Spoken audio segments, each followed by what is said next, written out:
نحمده ونصلي على رسوله الكريم أما بعد معزز হাজিরিন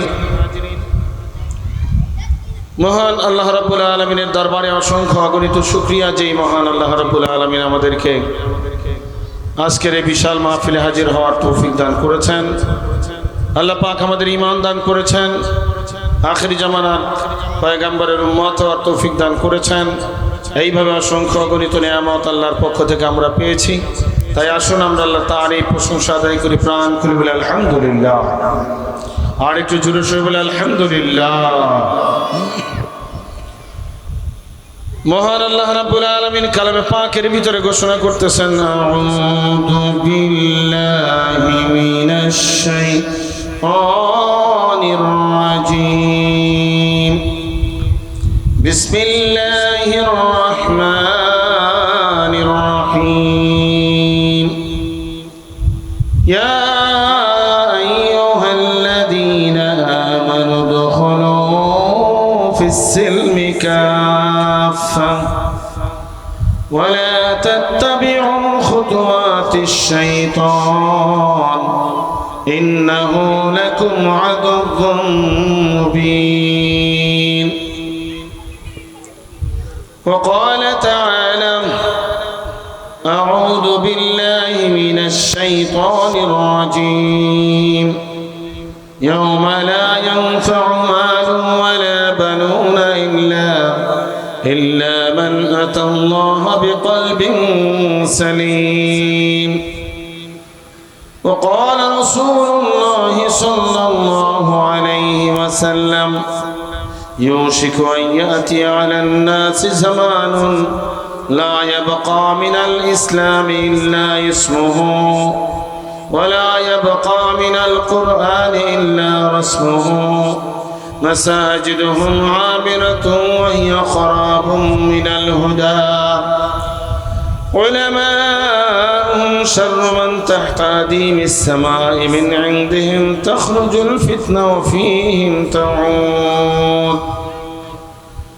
وقال الله عز وجل أعوذ بالله من الشيطان الرجيم بسم الله الرحمن الرحيم نحن خلقناكم فلولا تصدقون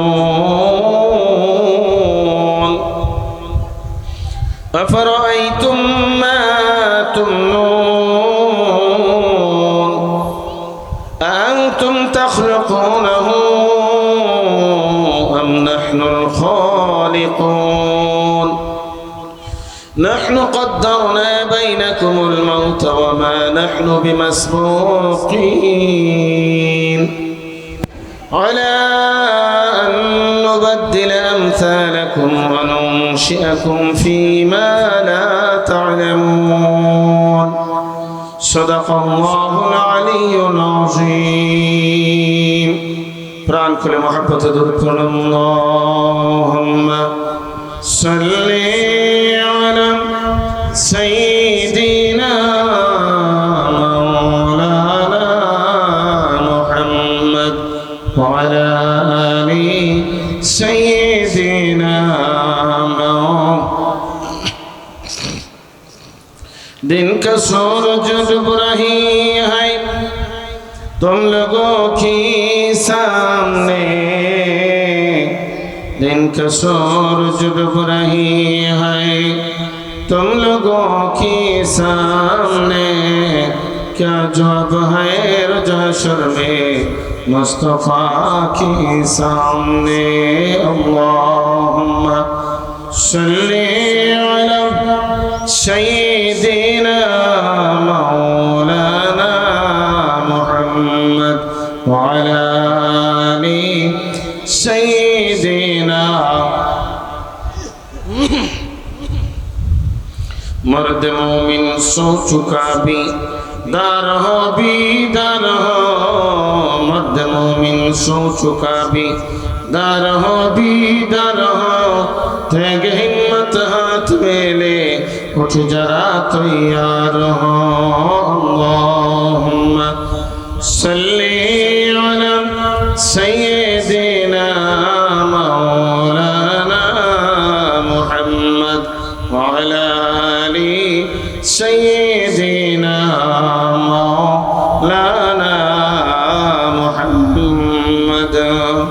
সাল্লাল্লাহু আলাইহি ওয়াসাল্লাম। মুআজ্জাজ হাজিরিন, হুজুর সাল্লাল্লাহু আলাইহি ওয়াসাল্লাম হাদিসের ভিতরে ঘোষণা করেছেন, যখন কোন ইমানদার ব্যক্তি খাঁটি হক্কানি আলেমের দরবারে ইলম শিক্ষার উদ্দেশ্যে রওনা হয়, তার প্রত্যেকটা কায় প্রত্যেকটা কদমের বিনিময়ে বিকুল্লি কদমিন ইবাদাতান সানাতিন, দীর্ঘ 1 বছর বিরতিহীন ইবাদতের সওয়াব প্রতিটা কায়কের বিনিময়ে আল্লাহ রাব্বুল আলামিন ওই ইমানদার ব্যক্তির আমলনামায় লিপিবদ্ধ করে দেন। জোরে বলুন সুবহানাল্লাহ।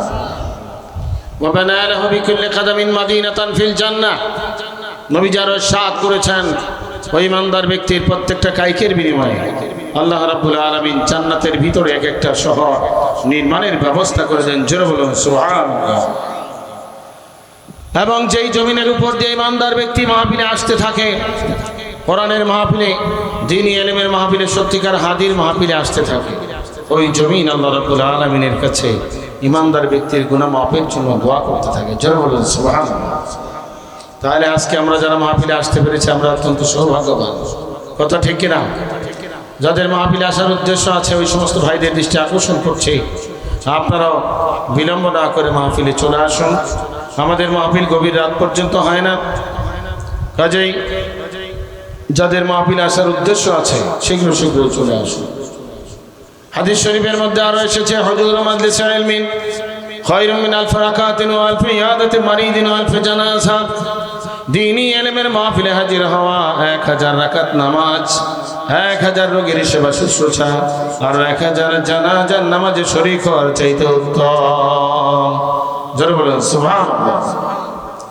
তো ভাইরা আমার, বন্ধুরা আমার, হাদিসের ঘোষণা অনুযায়ী এই 3000 নেক আমল করলে অসংখ্য অগণিত বা কোটি কোটি নেকি হতে পারে। এর চেয়ে বেশি নেকি আল্লাহ রাব্বুল আলামিন দান করেন হুজুর মাজলিসে ইলমিন, ইলমের মাহফিলে হাজির হওয়ার সাথে সাথে। সুবহানাল্লাহ। তাহলে আজকের মাহফিলে আমরা আসতে পেরেছি, আমরা বেজান না খুশি? আরো জোরে বলতে হবে, বেজান না খুশি? প্রাণ খুলে আল্লাহ তারিফ আদায় করি, প্রশংসা করি আলহামদুলিল্লাহ। আর একটু জোরে বলি আলহামদুলিল্লাহ। আল্লাহ রাব্বুল আলামিন ঘোষণা করতেছেন, ইমানদার আল্লাহ রাব্বুল আলামিন দুনিয়ার মানুষদেরকে লক্ষ্য করে ঘোষণা করতেছেন, বিসমিল্লাহির রহমানির রহিম, নাহনু খলাকনাকুম ফালাউলা তুসাদ্দিকুন। ও দুনিয়ার মানুষেরা, আমি আল্লাহ রাব্বুল আলামিন তোমাদেরকে সৃষ্টি করেছি, আমি আল্লাহ পাক তোমাদের সৃষ্টিকর্তা, অতএব এই কথাটা কেন তোমরা বিশ্বাস করো না? ফালাউলা তুসাদ্দিকুন, অতএব কেন তোমরা এটা বিশ্বাস করো না, স্বীকার করছো না? কাফের মুশরিক আল্লাহকে সৃষ্টিকর্তা হিসেবে বিশ্বাস করে না, নাস্তিক কাফের যারা আছে আল্লাহকে অস্বীকার করছে। আল্লাহ রাব্বুল আলামিন উদাহরণ পেশ করতেছেন, আফারাআইতুম মা তুমনুন, তুমি কি একবার ভেবে দেখেছো যেই জিনিস থেকে মানুষকে সৃষ্টি করা হয়েছে, মানব সৃষ্টির উপাদান সম্বন্ধে একবার চিন্তা গবেষণা ভাবনা চিন্তা করে দেখেছো কি? আনতুম তাখলুকুনাহু আম নাহনুল খালিকুন, মানব সৃষ্টির উপাদান যেই জিনিস থেকে মানুষকে তৈরি করা হয়েছে সেই মানব সৃষ্টির উপাদান এবং তাফসীরের ভিতরে ব্যাখ্যায় লেখা আছে, আল্লাহ রাব্বুল আলামিন প্রশ্ন করতেছেন, মানুষের মাথার চুল থেকে নিয়ে পায়ের তলা পর্যন্ত যত অঙ্গ প্রত্যঙ্গ রয়েছে আল্লাহ রাব্বুল আলামিন প্রত্যেকটা অঙ্গ প্রত্যঙ্গের দিকে লক্ষ্য করে প্রশ্ন করতেছেন, হে মানুষ, তুমি যে আমাকে সৃষ্টিকর্তা হিসেবে বিশ্বাস করছো না, হে কাফের মুশরিক, কাফের বেঈমানেরা, তাহলে তুমি একবার চিন্তা গবেষণা করে দেখো, তোমার মাথার চুল, তোমার হাত পা চক্ষু কোন অঙ্গ প্রত্যঙ্গ এবং শরীরের প্রত্যেকটা অঙ্গ প্রত্যঙ্গের দিকে একবার গবেষণা করে তুমি চিন্তা ভাবনা করে দেখো, এই মাথার চুল, এই চোখ, এই নাক, এই কান, এই মুখ তুমি সৃষ্টি করেছো না আমি আল্লাহ সৃষ্টি করি? কে সৃষ্টি করে? আমাদের হাত কে বানিয়েছেন? পা বানিয়েছেন কে? চক্ষু বানিয়েছেন কে? এইভাবে হাত পা চক্ষু কোন অঙ্গ প্রত্যঙ্গ দিয়ে অল্পনি দিয়ে একটা সুন্দর মানুষ কে সৃষ্টি করেছেন? আরো জোরভাবে সৃষ্টি করেছেন কে? আল্লাহ রাব্বুল আলামিন মানব জাতিকে সৃষ্টি করেছেন। সৃষ্টি করার পরক্ষণে আল্লাহ রাব্বুল আলামিন জানিয়ে দিয়েছেন, ও দুনিয়ার মানুষেরা তোমরা জেনে রাখো, আমি আল্লাহ পাক তোমাদেরকে সৃষ্টি করেছি, আর সৃষ্টি করার সঙ্গে সঙ্গে তোমাদের জন্য আমি মৃত্যুটাকেও নির্ধারণ করে দিয়েছি। নাহনু কদ্দারনা বাইনাকুমুল মাউত ওয়া মা নাহনু বিমাসবুকিন। আমি আল্লাহ রাব্বুল আলামিন তোমাদের মৃত্যুটাকে নির্ধারণ করে দিয়েছি। নির্দিষ্ট সময় যখন এসে যাবে, দুনিয়ার বুকে তোমরা কেউ থাকতে পারবে না। নির্দিষ্ট সময় মৃত্যুবরণ করতে হবে, মৃত্যুর সময়টা নির্ধারণ করে দিয়েছেন। যার যখন মৃত্যু হবে সেই নির্ধারিত সময় নির্দিষ্ট করে দিয়েছেন তিনি কে? নির্দিষ্ট সময়ের 1 মিনিট এই পৃথিবীর বুকে থাকার কারো সাধ্য আছে? কারো থাকার সাধ্য নাই। নির্দিষ্ট সময় যখন হয়ে যাবে এই দুনিয়া ছেড়ে আপনাকে আমাকে চলে যেতে হবে।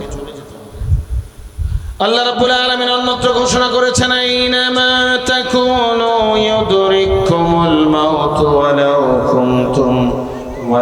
কুনতুম ফি বুরুজিম মুশাইয়্যাদা। এই আয়াতের ব্যাখ্যা কবি বলতেছেন, মরণ থেকে যেথায় পালাও, মরণ তোমায় লইবে গিরি, যদিও সুদূর আকাশ পরে লোকাও সেথায় লাগিয়ে সিঁড়ি। মৃত্যু থেকে ভাগবার ক্ষমতা কারো হবে না। এমনকি সে যদি সিন্ধুকের ভিতরে পলায়ন করে সেখানে আজরাইল আলাইহিস সালাম গিয়ে জান কবজ করে নিয়ে আসবেন, নির্দিষ্ট সময়ে হাজির হবেন। অন্যত্র আল্লাহ রাব্বুল আলামিন ঘোষণা করতেছেন, বিসমিল্লাহির রহমানির রহিম, ইযা জাআ আজালুহুম লা ইস্তাখিরুনা সাআতাও ওয়া লা ইস্তাকদিমুন। মৃত্যু যার যখন নির্ধারিত ঠিক সেই সময় আজরাইল আলাইহিস সালাম এসে হাজির হন, জান কান্দানি হয়ে যাবে, জান কবজ হয়ে যাবে। 1 মুহূর্ত আগেও জান কবজ হবে না, 1 মুহূর্ত পরেও নয়। কারো 1 মিনিট আগেও জান কবজ করা হবে না, 1 মিনিট পরেও কারো জান কবজ করা হবে না। এই ব্যাপারে কবি বলতেছেন, বাদশাহত কা বড় নামি जिसका नाम सिकंदर रूमी, फतेह किया सारे जोमी, आखिर किया खाली हाथ। অনেক বড় একজন বাদশা ছিলেন, নাম হচ্ছেন সিকান্দার রুমি। বাদশা সিকান্দার এই পৃথিবীর পূর্ব থেকে পশ্চিম পর্যন্ত সারা পৃথিবী ভ্রমণ করেছেন, সমগ্র পৃথিবী তিনি জয় করেছেন। কিন্তু যখন তিনি দুনিয়া ছেড়ে চলে গেছেন তখন তিনি খালি হাতে চলে গেছেন। ওনার ব্যাপারে কবিতাটা রচনা হয়েছে, বাদশাহত কা বড় নামি জিসকা নাম সিকান্দার রুমি, फतेह किया सारे जोमी, फतेह किया सारे जोमी, आखिर किया खाली हाथ। সারা পৃথিবী উনি জয় করেছেন, সারা বিশ্ব ভ্রমণ করেছেন আল্লাহর কুদরতে। তখনকার সময় বিমান ছিল না, উড়োজাহাজ ছিল না, কিন্তু আল্লাহ রাব্বুল আলামিন ওনাকে একটা পঙ্খিরাজ এমন ঘোড়া দান করেছিলেন। তাফসীরের ভিতরে এসেছে সেই ঘোড়ার সাহায্যে উনি পৃথিবীর পূর্ব থেকে পশ্চিম পর্যন্ত ভ্রমণ করেছেন এবং ওনার সঙ্গে অনেক সৈন্য সামন্ত সহকারে উনি ভ্রমণ করেছিলেন। যেন সুবহানাল্লাহ, এত বড় শক্তিধর ক্ষমতাধর বাদশা হওয়ার পরেও যখন তিনি পৃথিবী ছেড়ে চলে গেছেন তখন তিনি খালি হাতে গিয়েছেন। আপনি আমি কোনো কিছু নিতে পারবো? কারো কিছু নেওয়ার সাধ্য আছে? খালি হাতে যেতে হবে। এইরকম আরেকজন বাদশা ছিল, সে নাফরমান, কাফের, বেঈমান। बादशाह सद्दत नमवार जिसने खुदाई दाबी काट, बादशाह सद्दत नमवार जिसने खुदाई दाबी काट, बनाइया बेहेश्त खाना, बनाइया बेहेश्त खाना, आखिर गिया पलिदहा। অনেক বড় একজন বাদশা ছিল, নিজেকে নিজে খোদাই দাবি করেছে। যখন এই দুনিয়া ছেড়ে চলে গেছে তখন সে পরিধাত অর্থাৎ নাপাক হাতে বিদায় নিয়েছে এবং আল্লাহর বেহেশতের সাথে টক্কর লাগাইয়া দুনিয়ার বুকে আমি হইলাম আজরাইল ফেরেশতা, তোমার জান কবজ করার জন্য আমি হাজির হয়ে গেছি। এইবার বাদশা অন্যায় বিনয় শুরু করে দিয়েছে। ডাক দিয়ে বলে, ভাই আজরাইল, এই বিশাল বেহেশত আমি তৈরি করেছি পরিদর্শন করার জন্য। আজকে 10 বছরে সাজগোজ করে আমি বেহেশতের গেটে হাজির হয়েছে, আমাকে একটু সময় দান করা হোক। আজরাইল ইসলাম জানিয়ে দিলেন আল্লাহ পাকের বিধান হচ্ছে, ইযা জাআ আজালুহুম লা ইস্তাখিরুনা সাআতাও ওয়া লা ইস্তাকদিমুন।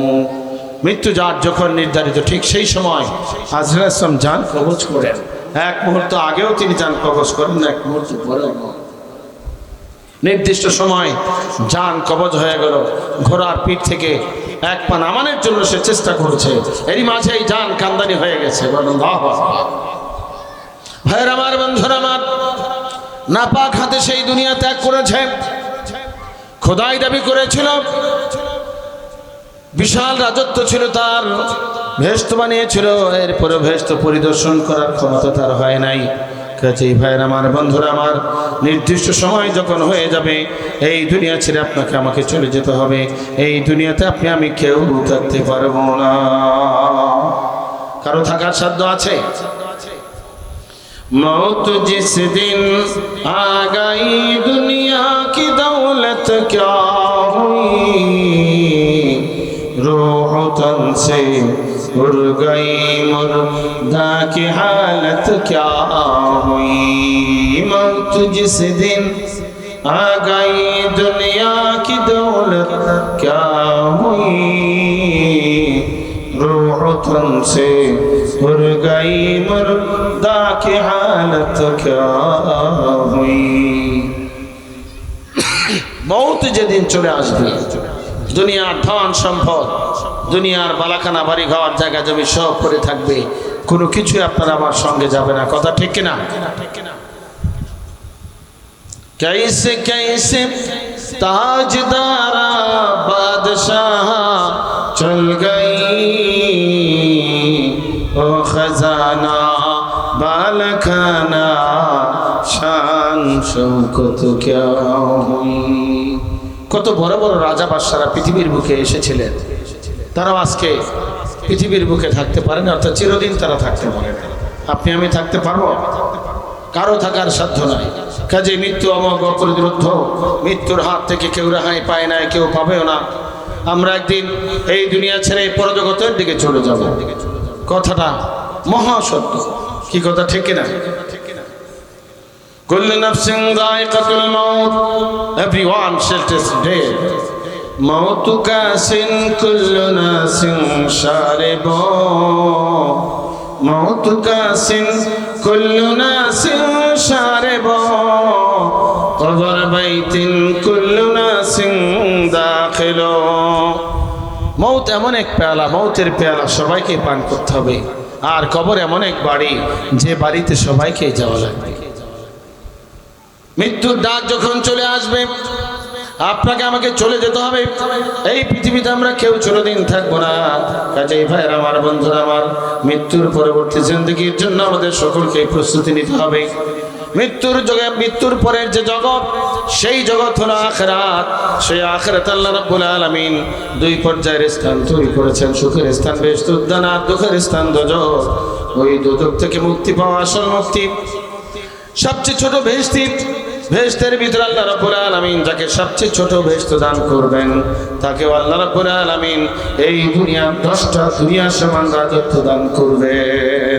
জোরে বলুন সুবহানাল্লাহ। কয়টা দুনিয়ার সমান রাজত্ব পাবে? 10টা দুনিয়ার সমান রাজত্ব আল্লাহ পাক দান করবেন। এবং তার খেদমতগারের সংখ্যা হবে ৮০,০০০। এইভাবে অসংখ্য অগণিত নিয়ামত সে পাবে। 10 দুনিয়ার সমান রাজত্ব, এক জায়গায় বসে সব কিছু সে দেখতে পারবে। জোরে বলুন সুবহানাল্লাহ। এইভাবে আল্লাহ রাব্বুল আলামিন জান্নাত বেহেশতের বিপরীত জাহান্নাম তৈরি করে রেখেছেন। সবচেয়ে শাস্তি কম শাস্তি দোজখের ভিতরে যাকে প্রদান করা হবে তাকে শুধু 2টা আগুনের জুতা পরায় দেওয়া হবে। ওই আগুনের জুতার তাপে মাথার মগজ টকবক করে ফুটতে থাকবে এবং ফুটতে থাকবে, গলে গলে ফুটবে। বলেন নাউযুবিল্লাহ। একদিনের শাস্তি জাহান্নামের ভিতরে যাকে দান করা হবে, হাদিস শরীফের মধ্যে এসেছে একদিনের শাস্তি যাকে প্রদান করা হবে কমপক্ষে 70,000 বার শরীরের চামড়া জ্বলে পুড়ে যাবে, 70,000 বার নতুন চামড়া বদল করে দেওয়া হবে। কুল্লামা নাদিজাত জুলুদুহুম বাদদালনাহুম জুলুদান গায়রাহা লিয়াযুকুল আযাব। আল্লাহ রাব্বুল আলামিন বলছেন, যখনই দোজখী মানুষগুলোকে দোজখের আগুনে জ্বালানো হবে, তাদের শরীরের চামড়া জ্বলে যাবে, পুড়ে যাবে, সঙ্গে সঙ্গে আল্লাহ পাক বলেন তাদের চামড়া বদল করে দেওয়া হবে। বাদদালনাহুম জুলুদান গায়রাহা, নতুন চামড়া তাদেরকে বদল করে দেওয়া হবে। লিয়াযুকুল আযাব, আযাবের যে কি শাস্তির যে কি কষ্ট সেটা যেন অনুভব করতে পারে, এই জন্য সঙ্গে সঙ্গে শরীরের চামড়া বদল করে দেওয়া হবে। এই আয়াতের তাফসীরে উল্লেখ আছে, একদিনের জন্য কোনো দোজখী মানুষকে দোজখে নিক্ষেপ করা হলে কম পক্ষে 70,000 বার শরীরের চামড়া জ্বলে পুড়ে যাবে, 70,000 বার নতুন চামড়া বদল করা হবে। বলেন না। তাহলে একদিনের শাস্তি গ্রহণ করার ক্ষমতা কারো আছে? একদিন করে 1 ঘন্টা 1 মিনিট 1 সেকেন্ডের শাস্তি গ্রহণ করার ক্ষমতা কারো নাই। দোজখ এমন এক জিনিস, লা ইয়ামুতু ফিহা ওয়া লা ইয়াহইয়া। আল্লাহ রাব্বুল আলামিন বলছেন, ওই জাহান্নামী মানুষগুলো জাহান্নামের ভিতরে মরবেও না, সুস্থ জিন্দাও থাকবে না। যত শাস্তি তাদেরকে প্রদান করা হোক, প্রাণবায়ুটা ভিতরে থাকবে, প্রাণ বের হবে না। যত শাস্তি দেওয়া হোক, প্রাণ বের হবে? প্রাণ বের হবে না, মরবে না। লা ইয়ামুতু ফিহা ওয়া লা ইয়াহইয়া, কঠিন শাস্তি তাদেরকে দেওয়া হবে। এই শাস্তির মাধ্যমে সে মরবেও না, সুস্থ জিন্দাও থাকবে না। কাজে ভাইয়ের আমার, বন্ধুরা আমার, সেই দোজখ থেকে মুক্তি পাওয়া আসল মুক্তি। দোজখ থেকে আমরা মুক্তি চাই, বাঁচতে চাই, সবাই চাই। দোজখ থেকে কারা বাঁচতে চায়? আল্লাহ আমাদেরকে দোজখ থেকে মুক্তি দান করুন, আমিন। এবং দোজখের বিপরীত অফুরন্ত নিয়ামতে ভরপুর জান্নাত। ওই জান্নাতের ভিতরে সবচেয়ে বড় নিয়ামত হচ্ছে আল্লাহর দিদার। এই দিদার যদি আমরা হাসিল করতে চাই, দোজখ থেকে মুক্তি চাই, এবং যদি আমরা বেহেশতের কোটি কোটি নিয়ামত হাসিল করতে চাই, তাহলে অবশ্যই আমাদেরকে 3টা কাজ করতে হবে। 1 নম্বর কাজ হচ্ছে, 1 নম্বর করণীয় হচ্ছে আখিরাতের উস্তাদ, আখিরাতের হাদি, আখিরাতের পথ প্রদর্শক আমাদের গ্রহণ করতে হবে। নবী রাসূলগণের জামানায় নবী রাসূলগণের বর্তমানে খাঁটি ওয়ারিস আম্বিয়া নায়েব রাসূলগণ, সেই ওয়ারিস আম্বিয়া নায়েব রাসূল এবং নবী রাসূল উভয় দলকে কিতাবের ভাষায় হাদি বলা হয়। সেই হাদি আখিরাতের পথ প্রদর্শকের ইত্তেবা অনুসরণ করতে হবে। এটা হচ্ছে 1 নম্বর কাজ, 1 নম্বর করণীয়।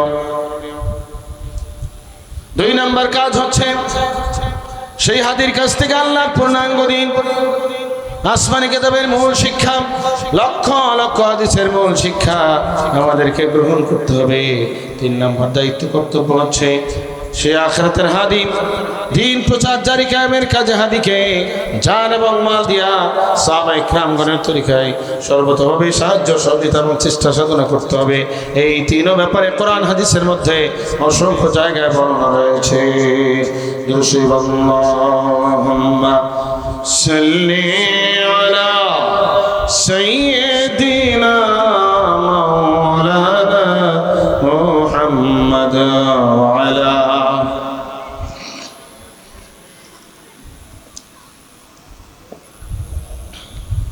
মোহাব্বতে পড়েন দরুদ। ও মুমিন ভাই বসিয়া মোদের দরুদ শুনছেন নবী রওজা পাকে শুইয়া। আল্লাহুম্মা, সবাই জোরে জোরে, সাইয়্যিদিনা ওয়া আলা আলি সাইয়্যিদিনা।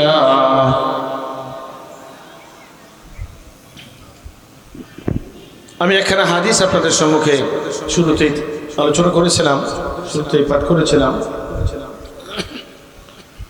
আল্লাহ রাসূল সাল্লাল্লাহু আলাইহি ওয়াসাল্লাম ভবিষ্যৎবাণী করেছেন, ইউশিকু আইয়াতি আলান নাস জামানুন, লা ইয়াবকা মিনাল ইসলামি ইল্লা ইসমুহু ওয়া লা ইয়াবকা মিনাল কুরআনি ইল্লা রাসমুহু। শীঘ্রই মানুষের উপরে এমন একটা জামানা উপস্থিত হবে, আল্লাহর নবী সাল্লাল্লাহু আলাইহি ওয়াসাল্লাম, আল্লাহর রাসূল সাল্লাল্লাহু আলাইহি ওয়াসাল্লাম ঘোষণা করেছেন, ইউশিকু আইয়াতি আলান নাস জামানুন লা ইয়াবকা মিনাল ইসলামি ইল্লা ইসমুহু। ইসলাম ধর্মের কোনো কিছুই বাকি থাকবে না, থাকবে শুধু নাম। নামে মাত্র ইসলাম থাকবে, সত্যিকার ইসলাম, পরিপূর্ণ ইসলাম থাকবে না। থাকবে শুধু কি নামে মাত্র ইসলাম, নামে মাত্র মুসলমান। আল্লাহ রাসূল সাল্লাল্লাহু আলাইহি ওয়াসাল্লাম ভবিষ্যৎবাণী করেছেন, শীঘ্রই মানুষের উপরে এমন একটা জামানা উপস্থিত হবে যখন ইসলাম থাকবে না, থাকবে শুধু নাম। লা ইয়াবকা মিনাল ইসলামি ইল্লা ইসমুহু। ইসলাম ধর্মের কোনো কিছুই থাকবে না, থাকবে কি নাম থাকবে। নামে মাত্র ইসলাম, নামে মাত্র মুসলমান থাকবে, কিন্তু ইসলামের আসল শিক্ষা মুসলিম জাতির ভিতরে থাকবে না, পরিপূর্ণ শিক্ষা থাকবে না।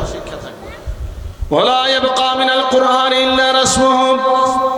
আর কোরআন শরীফের থেকেও কোনো কিছু বাকি থাকবে না, শুধু থাকবে এর রসম রেওয়াজ, পরাপরি রসম থাকবে, কিন্তু কোরআনের আসল শিক্ষা দুনিয়ার ভিতরে থাকবে না।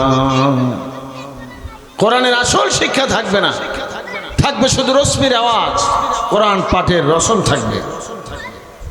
এরপর আল্লাহ রাসূল ভবিষ্যৎবাণী করেছেন, মাসাজিদুহুম আমিরাম ওয়া হিয়া খরাবুম মিনাল হুদা। আর তাদের মসজিদ সমূহ হবে ঝাঁকজমকপূর্ণ, অট্টালিকা দালান কোঠা। মসজিদ হবে দালান কোঠা, অট্টালিকা ঝাঁকজমকপূর্ণ, অথচ সেই মসজিদ হবে হেদায়েত থেকে শূন্য। মাসাজিদুহুম আমিরাতুন ওয়া হিয়া খরাবুম মিনাল হুদা। মসজিদ হবে ঝাঁকজমকপূর্ণ, মসজিদ থাকবে না বলে না, মসজিদ থাকবে, কিন্তু মসজিদ থাকবে আরো ঝাঁকজমকপূর্ণ। ওয়া হিয়া খরাবুম মিনাল হুদা, কিন্তু হেদায়েত থেকে থাকবে মসজিদ শূন্য। সত্যিকার সঠিক হাদির শিক্ষা থাকবে না। উলামাউহুম শাররু মান তা'তা দিমিস সামাই। ওই নামদারি মুসলমানদের আলেম সমাজ হবে আসমানের চামড়ার নিচে সবচেয়ে বদকার। অন্য হাদিসের মধ্যে আল্লাহ রাসূল সাল্লাল্লাহু আলাইহি ওয়াসাল্লাম বলেছেন, আল উলামা ওয়ারাসাতুল আমবিয়া। খাঁটি হক্কানি আলেমগণ লক্ষাধিক পয়গম্বরগণের ওয়ারিস, বলেন সুবহানাল্লাহ। তো খাঁটি হক্কানি আলেম যারা, তাদের সম্বন্ধে আল্লাহ রাসূল বলেছেন তারা হবে লক্ষাধিক পয়গম্বরগণের ওয়ারিস, জোরে বলুন সুবহানাল্লাহ। আর এই হাদিসের ভিতরে বলেছেন, উলামাউহুম শাররু মান তা'তা দিমিস সামা। আসমানের চামড়ার নিচে এক শ্রেণীর আলেম হবে, চোর ডাকাত গুন্ডা বদমাশ তাদের চেয়ে বদকার। এই সমস্ত আলেম কারা? যারা ধর্মের মাসলা উল্টাপাল্টা করবে, ফরজকে মুস্তাহাব বলবে, হালালকে হারাম বলবে, ধর্মকে কাটছাট করবে, আপনার আংশিকে মুক্তির ঘোষণা দেবে।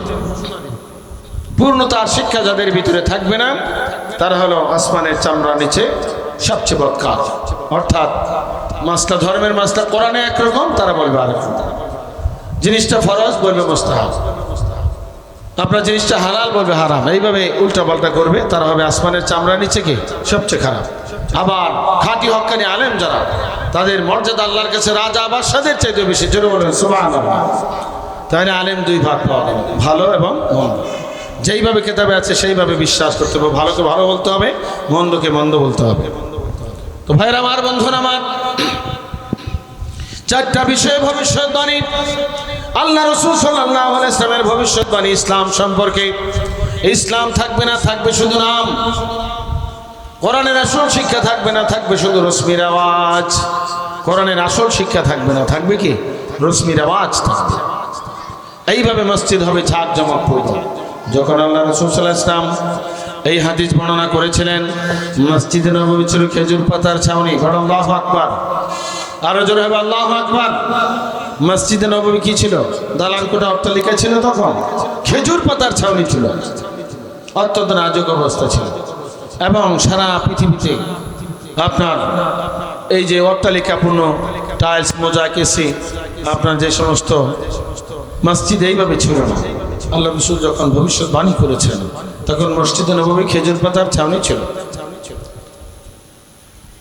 আল্লাহ রাসূলের ভবিষ্যৎবাণী আজকে সত্যে পরিণত হয়েছে, কথা ঠিক কিনা? মসজিদ ঝাঁকজমক হয়েছে, এটা খুশির খবর, আলহামদুলিল্লাহ। মসজিদ ঝাঁকজমক খুশির খবর মুসলমানদের জন্য, জোরে বলুন আলহামদুলিল্লাহ। কিন্তু মসজিদের ভিতরে যদি হেদায়েত না থাকে, এটা অত্যন্ত দুঃখের খবর। আপনার অনেক কঠিন অশুভ সংকেত, অর্থাৎ সত্যিকার আখিরাতের হাদির শিক্ষা থাকবে না। সঠিক হাদির মাধ্যমে এই মসজিদের মুসল্লি, মসজিদের আহাল যারা রয়েছে তারা এই সঠিক দিনের শিক্ষা শিখবে না, যার জন্য মসজিদ হবে হেদায়েত শূন্য। আল্লাহ রাব্বুল আলামিন আমাদের সমস্ত মসজিদগুলোকে হেদায়েত পূর্ণ করে দিন, বড় আমিন। আরো জোরে বলে আমিন। তো ভাইয়ের আমার, বন্ধুরা আমার, চারটা ভবিষ্যৎবাণী আলেম সম্বন্ধে, মসজিদ সম্বন্ধে, কোরআন সম্বন্ধে, ইসলাম সম্বন্ধে, এই চারটা ভবিষ্যৎবাণীর দিকে যদি আমরা গভীরভাবে তাকাই তাহলে ভবিষ্যৎবাণীগুলো আসলেই বাস্তবের রূপ নিয়েছে।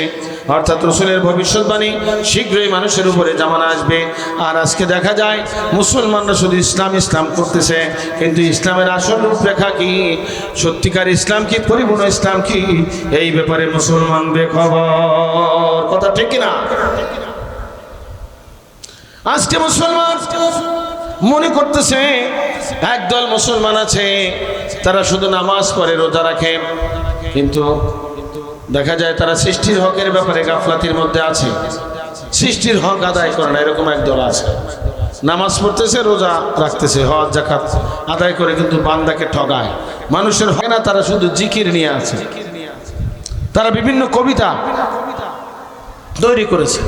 পানির তলে মোমের বাতি বাও বাতাসে নিবে না, পানির তলে মোমের বাতি বাও বাতাসে নিবে না, মাওলা নামে জিকির দিলে ওযু নামাজ লাগে না। হেল হেল হেল বলেন না, আলহামদুলিল্লাহ। নায়েব রাসূলের বিশ্বস্ত সূত্রে শোনা এই এরকম একদল আছে যারা তারা এই কবিতা বানাইছে আর কি,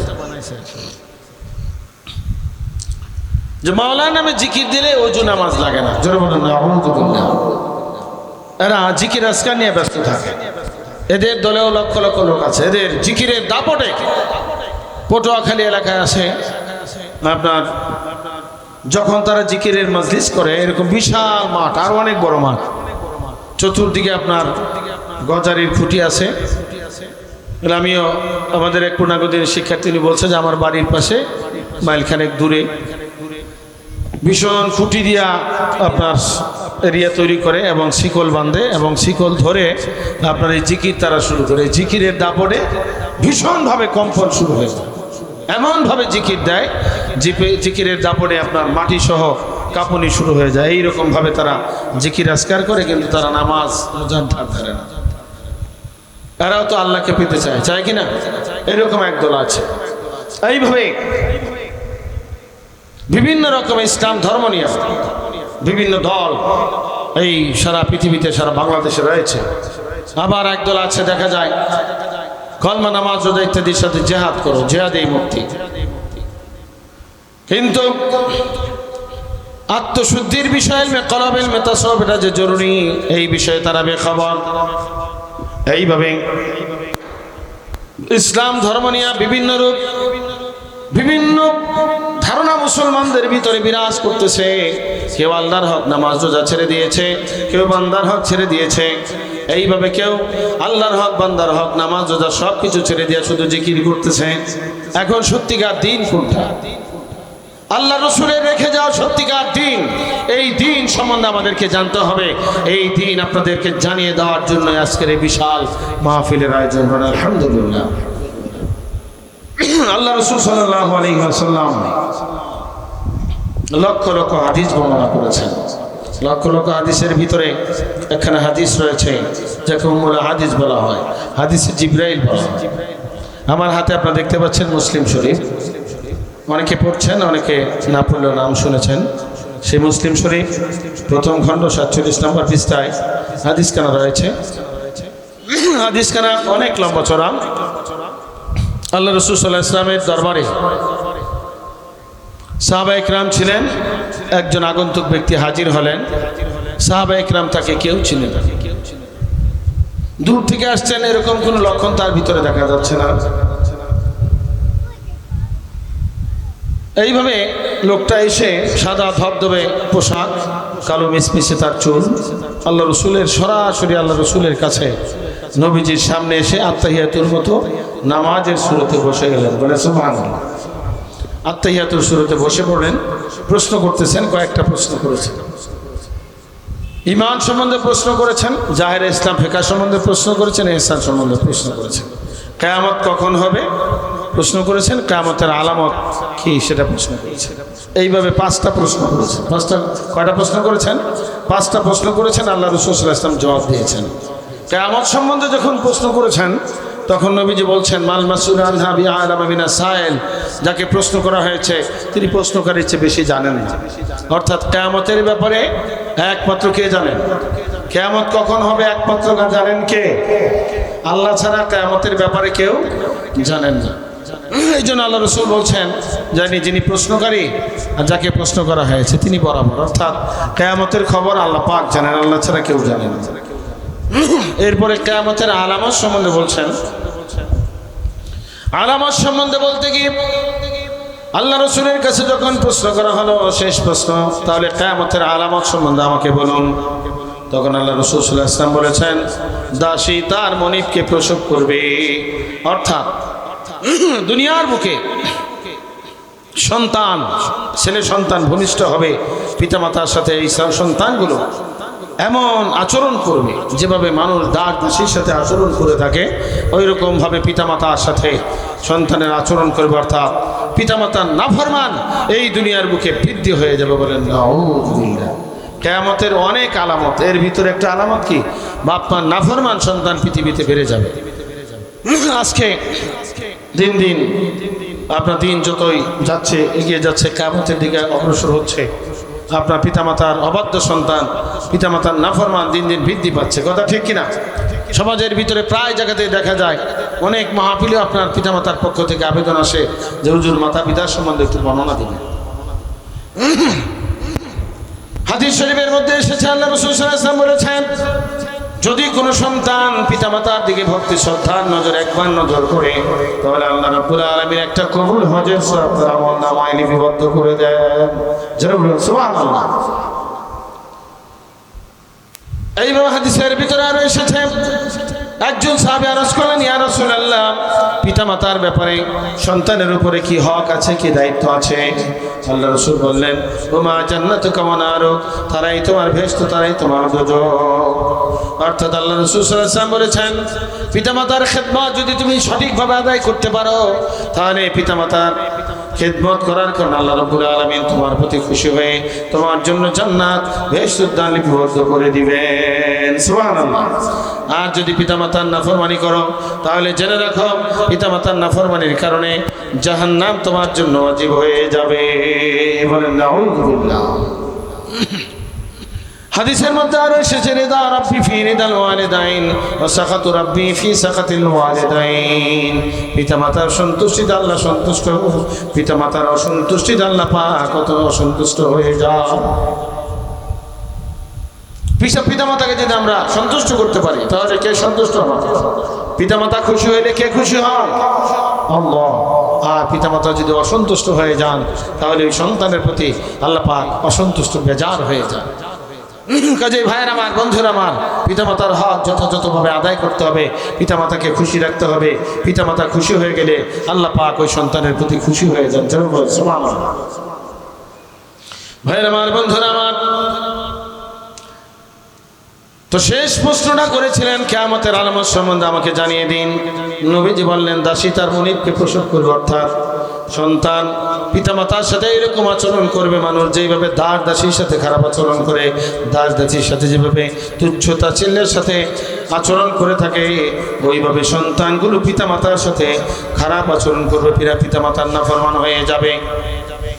এরপরে আল্লাহ রাসূল সাল্লাল্লাহু আলাইহি ওয়াসাল্লাম কিয়ামতের আলামত আরো অনেকগুলো আলামত বর্ণনা করেছেন। এর ভিতরে একটা আলামত হচ্ছে, যারা অযোগ্য লোক তারা বিভিন্ন দায় দায়িত্ব পেয়ে যাবে, এবং যারা রাখাল, যাদের পায়ে জুতা থাকবে না, তারা বড় বড় অট্টালিকার মালিক হবে। এইভাবে অযোগ্য লোকেরা বিভিন্ন পর্যায়ের দায়িত্বে চলে আসবে। এইগুলো হচ্ছে কিয়ামতের আলামত। এইভাবে কিয়ামতের আলামতগুলো বর্ণনা করার পরে এক পর্যায়ে তিনি চলে গেলেন।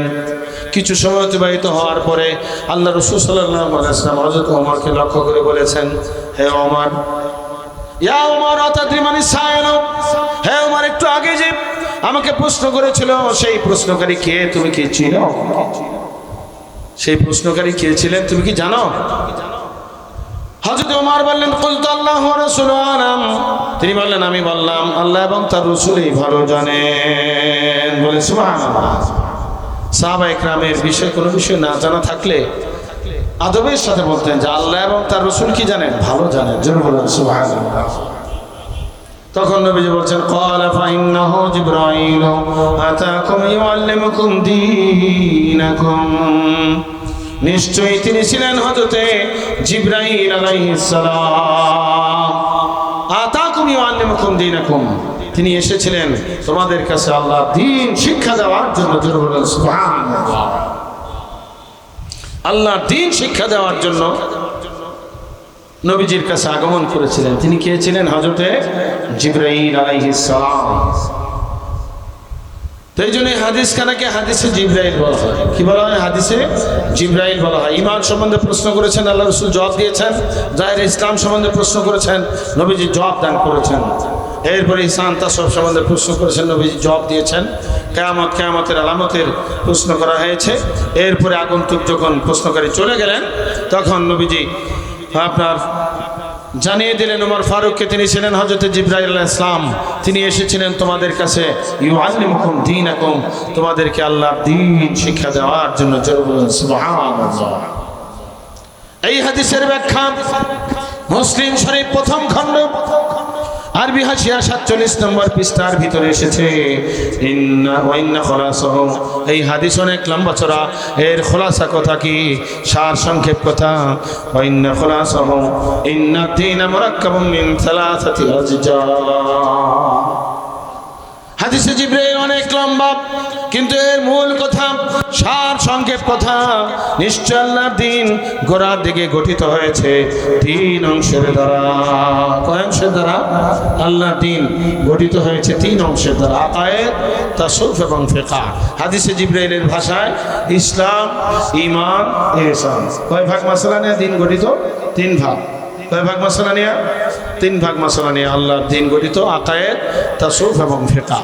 আজকে সারা দুনিয়ার মুসলমানদের কাছে যদি প্রশ্ন করা হয় যেই দিন কবুল করার কারণে আমরা মুসলমান, যে ইসলাম ধর্ম কবুল করার কারণে আমরা মুসলমান, সেই ইসলাম ধর্ম গোড়ার দিকে কয় ভাগ মাসলা নিয়ে গঠিত, এই সঠিক জবাব কি পাওয়া যায়?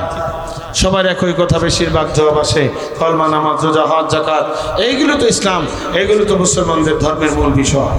কিন্তু এই কলমা, নামাজ, রোজা, হজ, যাকাত এই 5টা পালন করলেই কি ইসলাম ধর্ম পূর্ণ হয়ে যায়? সব শেষ হয়ে যায়? এর বাইরে আরো অনেক আছে না? পিতামাতার হক আছে কিনা? সন্তানের হক আছে, স্বামী স্ত্রীর হক আছে, পাড়া প্রতিবেশীর হক আছে, আত্মীয় স্বজনের হক আছে।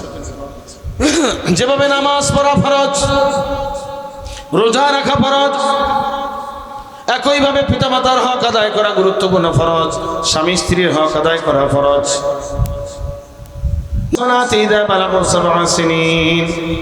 নবীজি বলছেন, ও আমার উম্মতেরা, তোমরা তোমাদের সন্তানদেরকে নামাজের জন্য হুকুম করো যখন সন্তানের বয়স 7 বছর উপনীত হয়। হাদিসের ব্যাখ্যায় লেখা আছে 7, 8, 9 নামাজ পড়বে, মাঝে মাঝে ছোট হয়ে যাবে। যখন সন্তানের বয়স 10 বছর উপনীত হবে, অদ্রিবহুম আলাইহা ইযা বালাগু 10 সিনিন, সন্তানের বয়স যখন 10 বছর উপনীত হবে তখন ওই সন্তানকে প্রয়োজনে শাস্তি প্রদান করো। যদি নামাজ পড়তে না চায় প্রয়োজনে শাস্তি লাগাও, কিন্তু নামাজে অভ্যস্ত করতে হবে।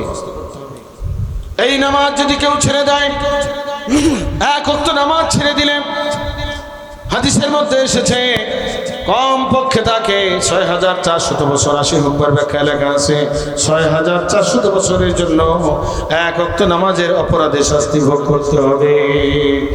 বলেন না আলহামদুলিল্লাহ। তাহলে 2 ওয়াক্ত নামাজের জন্য 12800 বছর জাহান্নাম ভোগ করতে হবে। এইভাবে যারা মাসকে মাস, বছরকে বছর নামাজ ছেড়ে দিচ্ছে, এই জন্য তাদের কঠিন শাস্তি ভোগ করা লাগবে কিনা? এইভাবে নামাজ, রোজার ব্যাপারে হাদিসের মধ্যে এসেছে, একটা রোজা যদি কেউ অবহেলা করে, ঠাট্টা বিদ্রুপ করে, বিনা তওবায় মারা যায়, কম পক্ষে 9 লক্ষ বছর জাহান্নামের আগুনে তাকে জ্বালানো হবে। বলেন নাউযুবিল্লাহ। জাহান্নামের আগুনে তাকে জ্বালানো হবে। তো নামাজ, রোজা, হজ, যাকাত এগুলো ধর্মের গুরুত্বপূর্ণ বিষয়গুলো, জাহের ইসলাম, ফিকহ।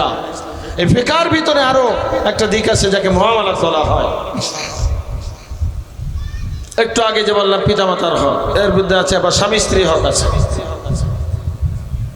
একদিন নবীজি হযরত আলী কারামাল্লাহু ওয়াজহু এবং বিবি ফাতেমার ঘটনা শুনলেন। বিবি ফাতেমা বলছে, আব্বা জান, আপনাদের জামাতা হযরত আলীর সাথে আমার একটু কথা কাটাকাটি হয়ে যায়, তিনি আমার আচরণে একটু কষ্ট পেয়ে যান। কষ্ট পেয়ে এমন অবস্থায় তিনি মন খারাপ করে ফেলেন। আমি বুঝতে পারি আমার স্বামী আমার আচরণের কারণে কষ্ট পেয়েছে। আমি আমার স্বামীর সামনে গেলাম, হযরত আলীর সামনে আমি গেলাম, উনি চেহারা অন্যদিক ঘুরাই নিলেন। আবার সামনে গেলাম, চেহারা অন্যদিক ঘুরাইলেন। আবার সামনে গেলাম, চেহারা অন্যদিক ঘুরাইলেন। এইভাবে তিনবার চেহারা ঘুরাই নিলেন। চতুর্থবার আমি চিন্তা করলাম, যদি আমার স্বামী আমার প্রতি বেজার থাকে আর এই অবস্থায় যদি আমার মৃত্যু হয়, তাহলে তো অবশ্যই আমাকে জাহান্নামের আগুনে জ্বলতে হবে। এই কথা স্মরণ হওয়ার পরে আমি আমার স্বামী আলীর পা জড়িয়ে ধরলাম, মাপ চাইলাম, তিনি মাফ করে দিলেন। এই কথাগুলো শোনার পরে আল্লাহ রাসূল সাল্লাল্লাহু আলাইহি ওয়াসাল্লামের চেহারা মুবারক লাল বর্ণ হয়ে গেল। ভীষণভাবে আল্লাহ রাসূল সাল্লাল্লাহু আলাইহি ওয়াসাল্লাম রাগান্বিত কণ্ঠে বললেন, ও হে আমার আদরের কন্যা বিবি ফাতেমা, তুমি তোমার স্বামী আলীর সাথে মন খারাপ অবস্থায়, আলী তোমার প্রতি বেজার থাকা অবস্থায় যদি তোমার ইন্তেকাল হয়ে যেত, তাহলে জেনে রাখো আমি বিশ্বনবী তোমার পিতা হওয়ার পরও তোমার জানাজায় আমি শরীক হইতাম না।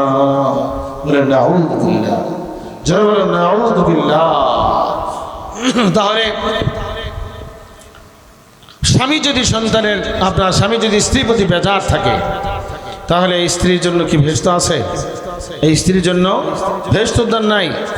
তো ভাইয়ের আমার, বন্ধুরা আমার, এইভাবে স্বামী স্ত্রীর হক, পিতামাতার হক, এইগুলো আপনার অত্যন্ত জরুরি।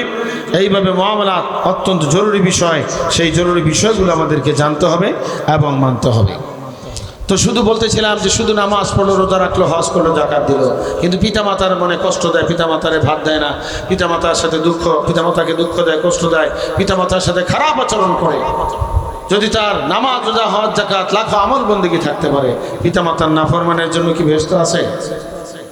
হাদিস শরীফের মধ্যে এসেছে তিন ব্যক্তির জন্য হিসাব আনতে বেহেশত হারাম করা হয়েছে। এর মধ্যে এক ব্যক্তি হলো পিতামাতার নাফরমান। পিতামাতার মনে দুঃখ দেয়, কষ্ট দেয়, তার জন্য হিসাব আনতে আমল নামায় লেখা থাকবে বেহেশত হারাম। তাহলে পিতামাতার নাফরমান হিসাব আনতে ভেস্তে যাইতে পারবে? ভেস্তে যেতে পারবে না। তো এইভাবে স্বামীর মনে দুঃখ দিলে, কষ্ট দিলে আপনার বেহেশতের দান তার জন্য নিষেধ লেখা আছে কিতাবের ভিতরে, সে জান্নাতে যেতে পারবে না। কাজেই ভাইয়ের আমার, বন্ধুরা আমার, স্বামী স্ত্রীর হক, আত্মীয় স্বজনের হক, পাড়া প্রতিবেশীর হক, এই হক হুকুকগুলো আমাদেরকে আদায় করতে হবে। তো ভাইয়ের আমার, বন্ধুরা আমার, শুধু নামাজ, রোজা, হজ, যাকাত এইগুলো আদায় করলেই ধর্মের পূর্ণতা আদায় হয় না। ধর্মের পূর্ণতার জন্য তিন ভাগে আপনাকে মাসালা প্রথমত শিক্ষা গ্রহণ করতে হবে। এক ভাগ হচ্ছে ইমানের মাসলা শিক্ষা করে ইমানকে সহি শুদ্ধ করতে হবে। দ্বিতীয় প্রকার হচ্ছে আত্মশুদ্ধির লেভেল মেথা সব শিক্ষা করতে হবে, আমল করতে হবে। তিন নাম্বার হচ্ছে জাহের ইসলাম, ফিকার বিষয়গুলো শিক্ষা করে আমল করতে হবে।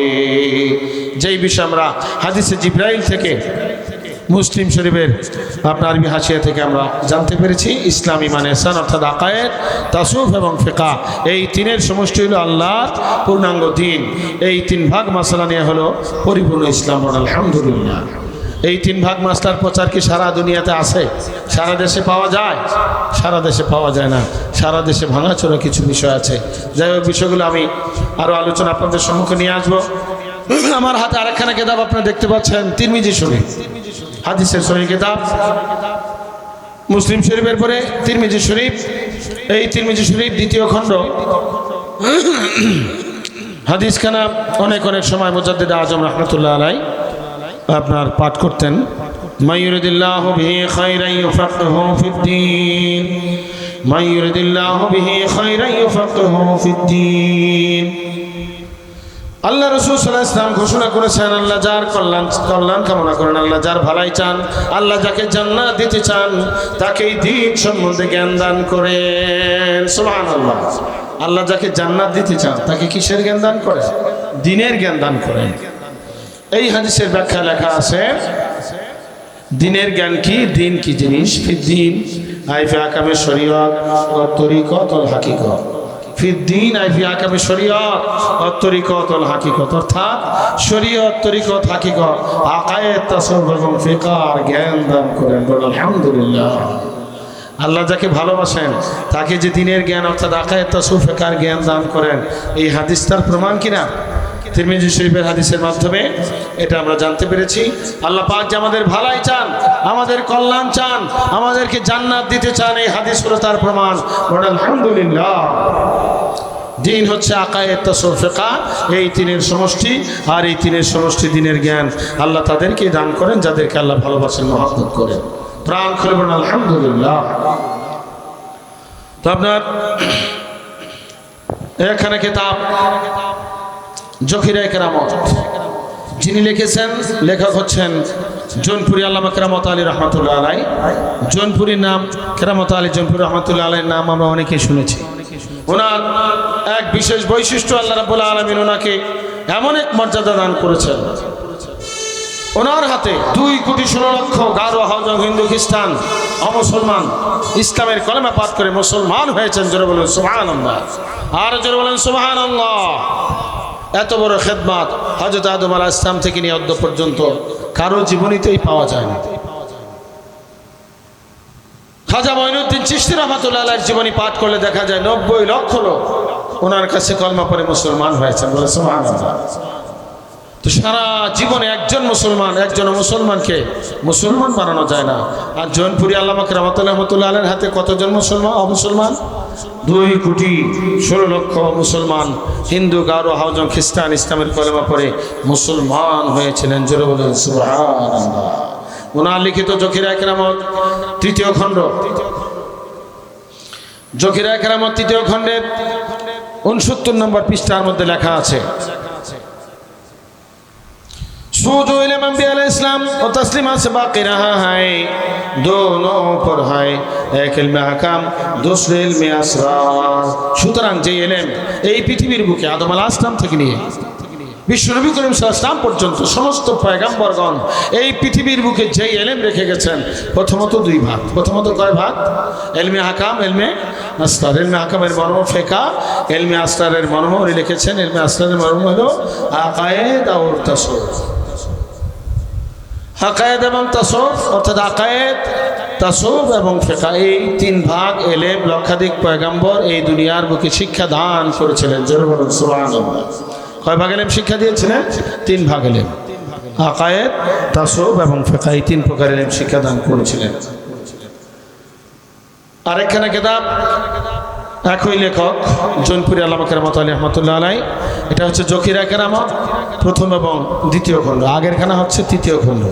1ম এবং 2য় খণ্ডের 2য় খণ্ডের মধ্যে জৌনপুরি আল্লামা কেরামত আলী রহমাতুল্লাহ আলাইহি তিনি লিখেছেন, और सुन्नत जमात के उलमा लिखते हैं कि फिक़ह और अक़ीदा और तसव्वुफ़ तीनों मिल के दीन है। হানাফি, শাফি, মালিকি, হাম্বলি সারা পৃথিবীতে আহলে সুন্নাত ওয়াল জামাতের যত উলামায়ে কেরাম রয়েছেন সবার একই কথা, আকায়েদ, তাসাউফ এবং ফিকহ, এই 3-এর সমষ্টি হলো আল্লাহর পূর্ণাঙ্গ দ্বীন। আলহামদুলিল্লাহ। তো দ্বীন আপনার পূর্ণাঙ্গ হওয়ার জন্য কয় ভাগ মাসলা লাগবে? 3 ভাগ, আকায়েদ, তাসাউফ এবং ফিকহ। এইভাবে আরেকখানা কিতাব, আপনার কিতাবখানার নাম হচ্ছে মাজাহির হক, মেশকাত শরীফ। মেশকাত শরীফের উর্দু সরা। মেশকাত শরীফ তো আপনার নাম শুনেছেন, আলিয়া মাদ্রাসায় পাঠ্য আছে, কওমি মাদ্রাসায় পাঠ্য আছে। এই মেশকাত শরীফের উর্দু সরা মাজাহির হক 24 নম্বর পৃষ্ঠা, 1ম খণ্ড 24 নম্বর পৃষ্ঠায় যেই হাদিসখানা আমি আপনাদের সম্মুখে মুসলিম শরীফ থেকে পাঠ করেছিলাম, বর্ণনা করেছিলাম, সেই হাদিসখানার মর্ম কথা এখানে 24 নম্বর পৃষ্ঠায় লেখা আছে। जानना चाहे कि मदार दिन का और उसके कमाल का फेका আকায়েদ और तसव्वुफ पर है। প্রত্যেকটা মুসলমানের জানা দরকার ধর্মের ভিত্তি এবং উহার পূর্ণতা অর্থাৎ পূর্ণাঙ্গ দিন হচ্ছে আকায়েদ, তাসাউফ এবং ফিকহ, এই 3-এর সমষ্টি। সুবহানাল্লাহ। 3 ভাগ মাসলার সমষ্টি হলো আল্লাহর পূর্ণাঙ্গ দিন। জান্না চাহে कि मदार दिन का, দিনের ভিত্তি, और उसका कमाल का এবং দিনের পূর্ণতা অর্থাৎ পূর্ণাঙ্গ দিন। কয় ভাগ মাসলা সমষ্টি? 3 ভাগ, আকায়েদ, তাসাউফ এবং ফিকহ। এই তিনের সমষ্টি হলো আল্লাহর পূর্ণাঙ্গ দিন। 25 নম্বর পৃষ্ঠা লেখা আছে কামালে হি হ্যায় বাকি সব গুমরাহি, কামালে হি হ্যায় বাকি সব গুমরাহি। আকায়েদ তাসাউফ ফিকহ, এই হলো পূর্ণাঙ্গ দিন। দিনের পূর্ণতা আকায়েদ তাসাউফ ফিকহ, এর বাইরে যা আছে সব হলো গুমরাহি, পথভ্রষ্টতা। তাহলে পথভ্রষ্টতা থেকে গুমরাহি থেকে বাঁচতে হলে সবার কয় ভাগ লাগবে? 3 ভাগ। কয় ভাগ লাগবে? কি কি? আকায়েদ, তাসাউফ এবং ফিকহ। এই 3 ভাগ কবুল করলে দিনের পূর্ণতা হয়। আল্লাহ পাক আমাদেরকে এই দিনের পূর্ণতায় আসার তৌফিক দান করুন, পূর্ণাঙ্গ দিন কবুল করার তৌফিক দান করুন। সকলে বলে আমিন। আরো জোরে বলে আমিন। তো দুরূদ শরীফ আল্লাহুম্মা সাল্লি আলা সাইয়্যিদিনা মাওলানা মুহাম্মদ ওয়া আলা আলি সাইয়্যিদিনা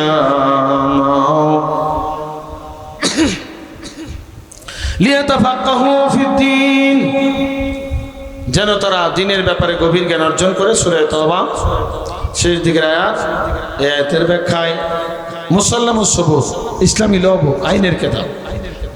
আগে ফাজিলে পাঠ্য ছিল, এখন এটা পাঠ্য নাই আপাতত, কিন্তু ইসলামী লব ইসলামী আইনের কিতাব 7ম পৃষ্ঠায় লেখা আছে এই আয়াতের ব্যাখ্যা। علم أن الفقه في الزمان القديم كان متنابلا لعلم الحقيقة وهي علم الإلهيات وعلم الطريقة وهي مباحث المهلكات والمنجيات وعلم الشريعة الظاهرة। অর্থাৎ আকায়েদ, তাসাউফ এবং ফিকহ এই তিনের সমষ্টি হলো আল্লাহর পূর্ণাঙ্গ দিন। দিন বলা হয় লিয়াতাফাক্কাহু ফিদ্দীন, যেন তারা দিনের ব্যাপারে জ্ঞান অর্জন করে। এই দিনের ব্যাখ্যা করতে গিয়ে লেখা আছে ইলমুল ইলাহিয়াত, ইলমুত তরিকা, ইলমুশ শরীয়তে জাহেরা। ইলমুল ইলাহিয়াত মানে আল্লাহ সম্বন্ধে ইলম, যাকে আকায়েদের মাসলা বলা হয়। ইলমুত তরিকাতের ব্যাখ্যা কি লেখা আছে? হিয়া মুবাহিসুল মুহলিকাত ওয়াল মুনজিয়াত। ওয়া ইলমুশ শরীয়তে জাহেরা মানে ফিকহের ইলম।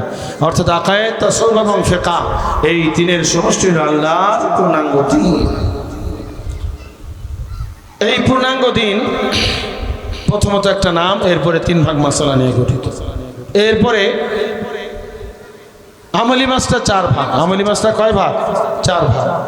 এই 4 ভাগে বিভক্ত আপনার কিতাব, উর্দু কিতাব ইকসিরে হেদায়েত, আজ থেকে প্রায় 1000 বছর আগে মূল কিতাবের উর্দু অনুবাদ। 1000 বছর আগে লিখিত কিতাব, সেই কিতাবের উর্দু অনুবাদ হচ্ছে ইকসিরে হেদায়েত। এই ইকসিরে হেদায়েত কিতাবখানা অত্যন্ত সুন্দরভাবে ইমাম গাজ্জালী রহমতুল্লাহ আলাইহি তিনি ভাগ করেছেন। আপনার উনি এটাকে ভাগ করেছেন প্রথমত 2টা ভাগ। এই হলো অর্ধেক, ডান পাশে অর্ধেক, বাম পাশে। ডান পাশের অর্ধেক হচ্ছে ইবাদাত আর মুআমালাত, আল্লাহর হক, সৃষ্টির হক। বাম পাশে হচ্ছে মুহলিকাত, মুনজিয়াত, অন্তরে অসস্বভাব বর্জন, সস্বভাব অর্জন। এই কিতাবের ভিতরে উনি লিখেছেন মুআমালায়ে মুসলমানি কা আরকান 4 है। মুসলমানদের যে আমল, কর্মানুষ্ঠান, সেই কর্মানুষ্ঠান 4 ভাগ। ইবাদাত, মুআমালাত, মুহলিকাত, মুনজিয়াত। আল্লাহর হক, সৃষ্টির হক, অন্তরে অসস্বভাব বর্জন, সৎস্বভাব অর্জন। বিজ্ঞাপন, মাহফিলের বিজ্ঞাপন আপনাদের হাতে পৌঁছেছে। বিজ্ঞাপনের পিছনে দেখছেন না 40টা বিষয় লেখা আছে না? আল্লাহর হক, সৃষ্টির হক, অন্তরে অসস্বভাব বর্জন, সৎস্বভাব অর্জন। এবং প্রত্যেক ভাগে 10-10 করে এই 40 প্রকার মাসালা ইকসিরে হেদায়েত কিতাবে উনি লিপিবদ্ধ করেছেন। সুবহানাল্লাহ। এবং উনি ব্যাখ্যা করে দিয়েছেন, বর্ণনা করেছেন। 5ম পৃষ্ঠার ভিতরে হামিস কিতাব में 40 असलों की साफ साफ शरह करेंगे। আমি আমার এই কিতাবের মধ্যে 40 উসুলের সাফ সাফ ব্যাখ্যা করব। 1000 বছর আগের মূল কিতাবের উর্দু অনুবাদ, সেখানে পাওয়া যায় আল্লাহর দ্বীনের ভিতরে কয় উসুল? 5 উসুল, 6 উসুল না 40 উসুল? 40 উসুল। আর এখানে কিতাব আমার হাতে দেখতে পাচ্ছেন, কিতাবখানার নামই হচ্ছে কিতাবুল আরবাঈন ফি উসুলিদ দ্বীন। আল্লাহর দ্বীনের 40 উসুলের কিতাব। বলে সুবহানাল্লাহ। কত উসুলের কিতাব? 1000 বছর আগে লিখিত কিতাব। মূল লেখক হুজ্জাতুল ইসলাম ইমাম গাজ্জালী রাহমাতুল্লাহ আলাইহি তিনি লিখেছেন এই কিতাবখানা এবং নাম দিয়েছেন অত্যন্ত সুন্দরভাবে কিতাবুল আরবাঈন ফি উসুলিদ দ্বীন। কিতাবুল আরবাঈন ফি উসুলিদ দ্বীন। আল্লাহর দ্বীনের কয় উসুলের কিতাব? 40 উসুলের কিতাব। তাহলে দিন কবুল করতে হলে আপনার কিতাবে যেইভাবে আছে সেইভাবে কবুল করতে হবে। 3, 4, 40 উসুলের সমষ্টি হলো আল্লাহর পূর্ণাঙ্গ দিন। আল্লাহ পাক আমাদেরকে দিন কবুল করার তৌফিক দান করুন। সকলে বলে আমিন। এখন এই 3, 4, 40 উসুলের আলোচনা সারা দেশে আপনার পূর্ণাঙ্গ দিনের মাহফিল ছাড়া, তাসাউফের মাহফিল ছাড়া কোথাও পাওয়া যায়?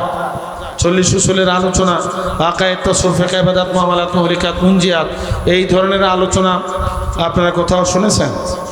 নামাজের আলোচনা আছে, রোজার আলোচনা আছে, হজের আলোচনা আছে, এইভাবে পিতামাতার হকের আলোচনা আছে, কিন্তু আকায়েদ, তাসাউফ, ফিকহ, ইবাদত, মুআমালাত, মুহলিকাত, মুনজিয়াত 40 উসুলের যে আলোচনা, তা একমাত্র নায়েব রাসূলের আপনার মাধ্যমেই আমাদের জানা মতে নায়েব রাসূলের দরবার থেকে আমরা শুনতে পাই। আলহামদুলিল্লাহ। অথচ এটা কত বছর আগে? 1000 বছর আগের লিখিত কিতাব। আলহামদুলিল্লাহ। তো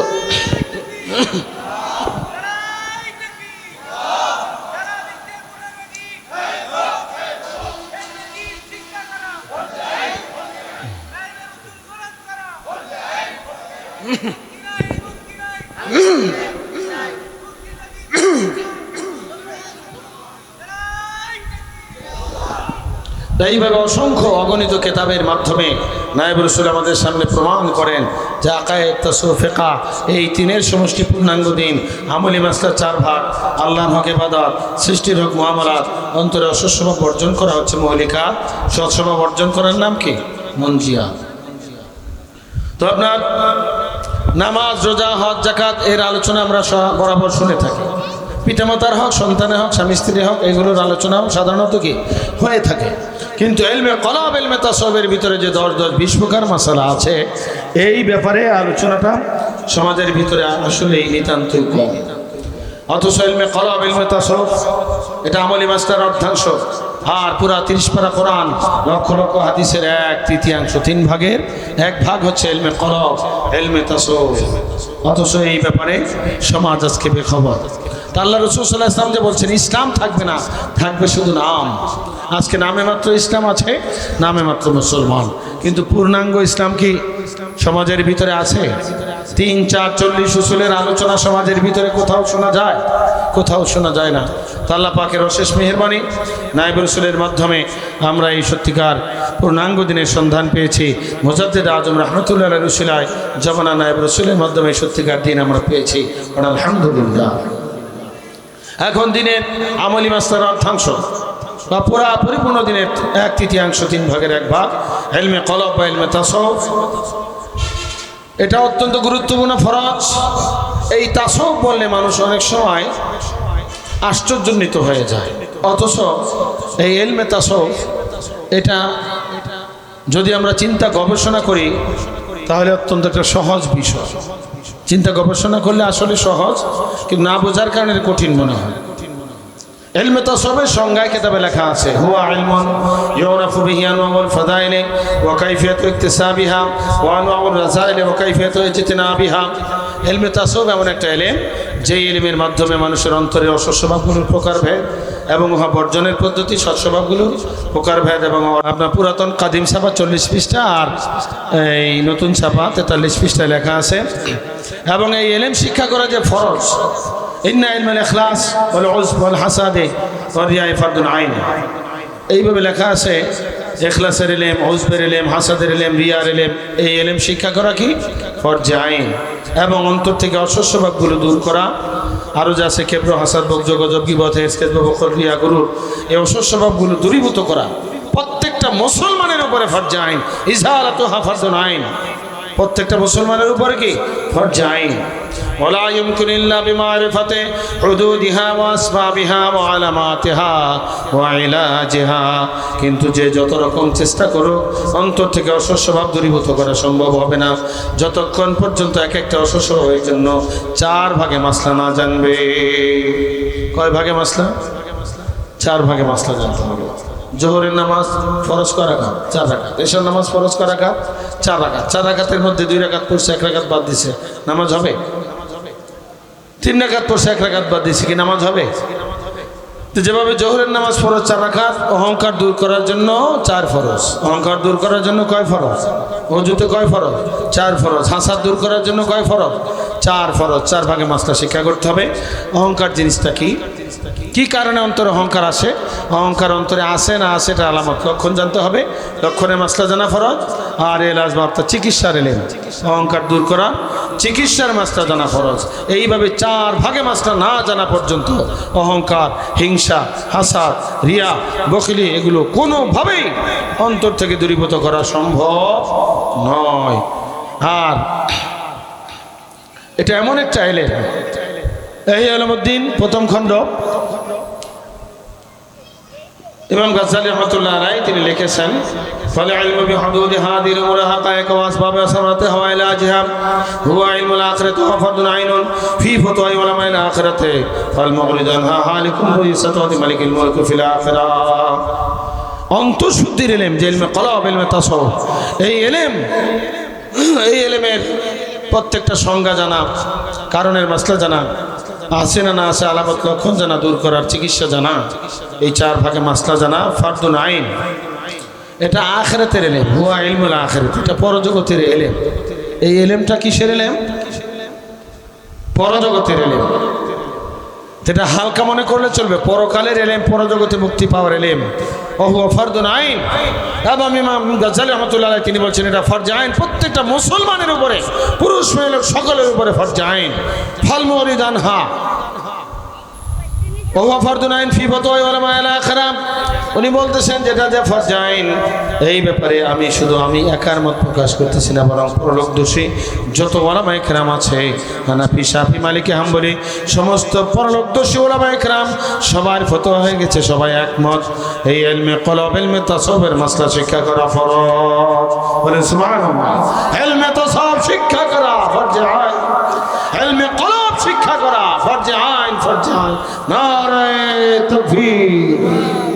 ফাল মুরিদানহা, অতএব যে ব্যক্তি ইলমে কলব, ইলমে তাসাউফের সন্ধান পাওয়ার পরে ইলমে তাসাউফের মাসলা শিখবে না, বরং ঘাড় মনে থাকবে, দূরে সরে থাকবে, এই মাসলার সন্ধান পাওয়ার পরেও এই তাসাউফের ইলম শিখবে না, হালিকুম বিসাতাতি মালিকিল মুলুকি ফিল আখিরাহ, সে হালাক হয়ে যাবে, ধ্বংস হয়ে যাবে, বিনাশ হয়ে যাবে পরজগতে।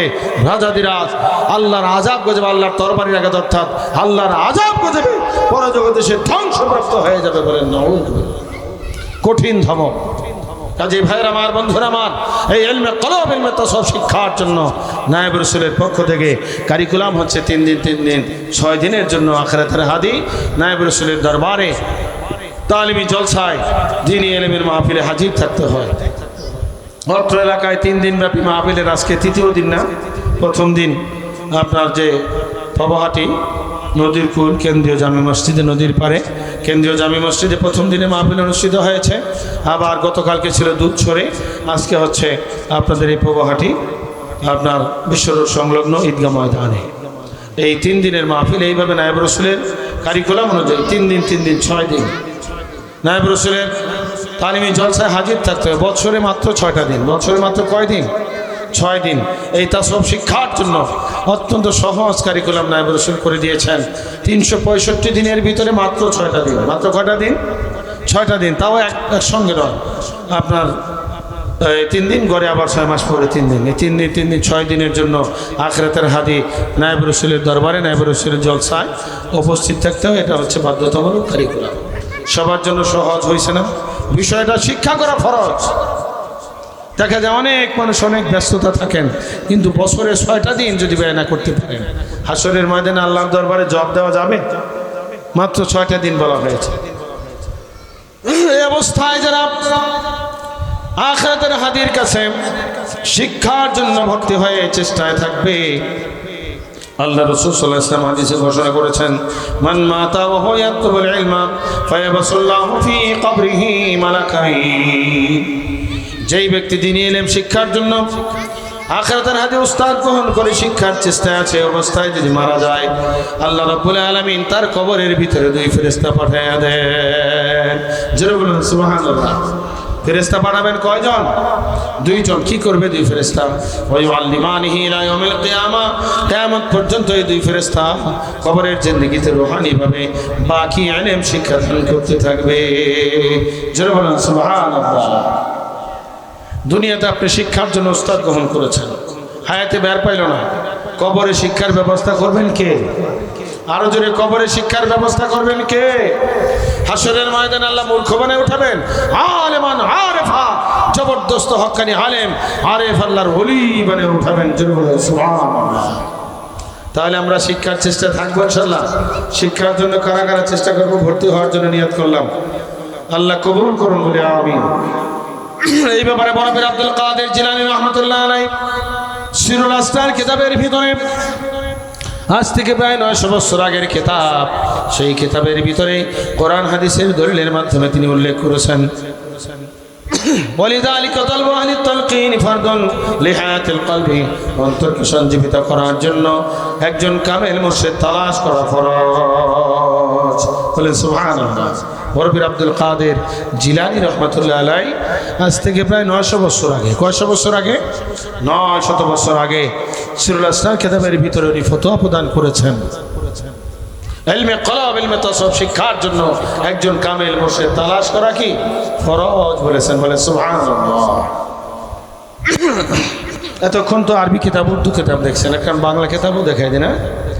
কিতাবখানা অনেকে আপনার কোরআন শরীফের, কোরআনুল কারীমের বাংলা তাফসীর, তাফসীরে মারিফুল কোরআন সৌদি আরব থেকে সৌদি সরকার বিনামূল্যে দান করেছেন। সৌদি সরকার বাংলা ভাষাভাষীদের জন্য বাংলাদেশ সহ ভারত আরও বিভিন্ন দেশে যে বাংলা ভাষাভাষী আছে তাদের জন্য লক্ষ লক্ষ কপি ছাপায়া কোটি কোটি টাকা ব্যয় করে বিনামূল্যে দান করেছেন। মানে আলহামদুলিল্লাহ। তাফসীরে মারিফুল কোরআন 596, 97 পৃষ্ঠা, 596 এবং 97 পৃষ্ঠায় 3 বার উল্লেখ আছে ইলমে তাসাউফ ফরজাইন, ইলমে তাসাউফ ফরজাইনের অন্তর্ভুক্ত ইলমে তাসাউফ ফরজাইন। প্রত্যেকটা মুসলমানের উপর ইলমে তাসাউফ শিক্ষা করা কি ফরজাইন। এই তাফসীরে মারিফুল কোরআন অনেক মসজিদে আছে, আপনারা 596, 97 পৃষ্ঠা আপনারা দেখে নেবেন, সেখানে ইলমে তাসাউফ শিক্ষা করা কি লেখা আছে? ফরজ, ফরজাইন লেখা আছে। তা আমরা ইলমে তাসাউফ শিক্ষার জন্য আখিরাতের হাদি উস্তাদের কাছে বায়াত গ্রহণ করব, শিক্ষা আমলের চেষ্টায় থাকব। শিক্ষা আমলের চেষ্টায় থাকলে হাদিসখানা মনে রাখবেন, মারা গেলে আল্লাহ কবরে কয়জন ফেরেশতা দিবেন? 2 জন ফেরেশতা দান করবেন। কিয়ামত পর্যন্ত বাকি ইলম শিক্ষা দিয়া ময়দানে হাসরে আলেম আরেফ আল্লাহর ওলি বানিয়ে উঠাবেন। আলহামদুলিল্লাহ। হক্কানি আলেম আরেফ আল্লাহর ওলি হইয়া হাসরের মাঠে আমরা উঠতে চাই। আরেকবার হাত তুলে দেখাই, কারা কারা উঠতে চাই? আল্লাহ কবুল করুন বলে আমিন।